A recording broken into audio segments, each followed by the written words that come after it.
Une bonne strat, c'est d'abord une très bonne compréhension du problème. Et là, souvent, on va vite à la solution, parce qu'on veut trouver la solution. Et en fait, une très bonne strat, c'est déjà une très bonne compréhension du problème, de manière fine. Et souvent, dans notre métier, qu'on a vraiment trouvé le vrai problème, on a déjà le début de la solution. Donc ça, c'est pour moi la première étape essentielle d'une strat, c'est cette compréhension du problème. Et il ne faut pas hésiter à prendre du temps pour ça. C'est plus important finalement que le temps qu'on va essayer derrière en stratégie à trouver une solution. C'est le premier point. Après, la deuxième partie pour moi essentielle dans une strat pour qu'elle soit bonne, c'est comment le rationnel qu'on a pu trouver, on arrive à en faire quelque chose d'inspirant pour que ça devienne émotionnel en création. Et donc, quel est le point de vue nouveau, c'est comme ça qu'on travaille chez Australie, qui va nous permettre de proposer un regard différent sur une réalité pour bouger une perception. Donc, une bonne strat, c'est ça, c'est à la fois un travail très rationnel sur une très très bonne compréhension du problème de manière fine, et puis derrière, un travail d'inspiration pour faire en sorte que le rationnel s'efface et se transforme en émotion.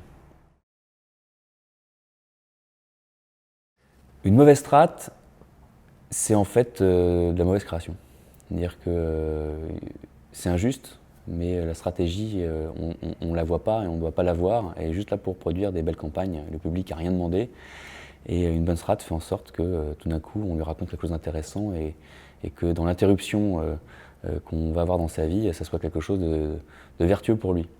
Alors c'est injuste pour le planning parce que parfois il y a une bonne identification du problème et pour autant c'est pas forcément bien traduit en création, mais le mandat du planning c'est aussi d'inspirer les créatifs. Donc une mauvaise strat c'est une mauvaise campagne. Même si une analyse était bonne, si on n'a pas trouvé le moyen de faire en sorte que ça soit quelque chose d'inspirant pour la création et qu'on puisse le traduire dans un message, en fait c'est que c'était pas la bonne voie. Donc une mauvaise strat c'est une mauvaise campagne. C'est un peu définitif et injuste mais c'est comme ça.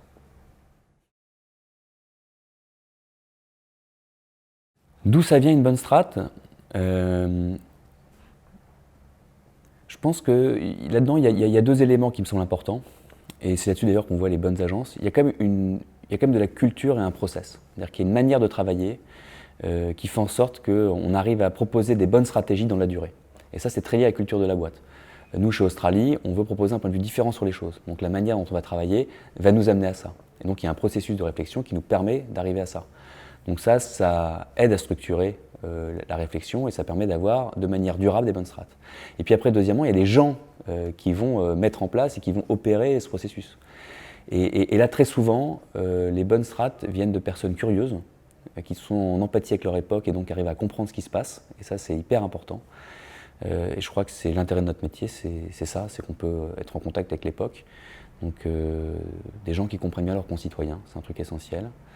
Le deuxième point, c'est une logique assez journalistique. Donc comment est-ce qu'on arrive à être honnête dans l'analyse du problème en pesant vraiment le pour et le contre pour trouver derrière quelque chose d'étayé.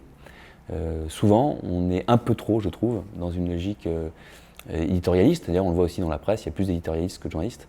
Et il y a des fulgurances qui peuvent être proposées.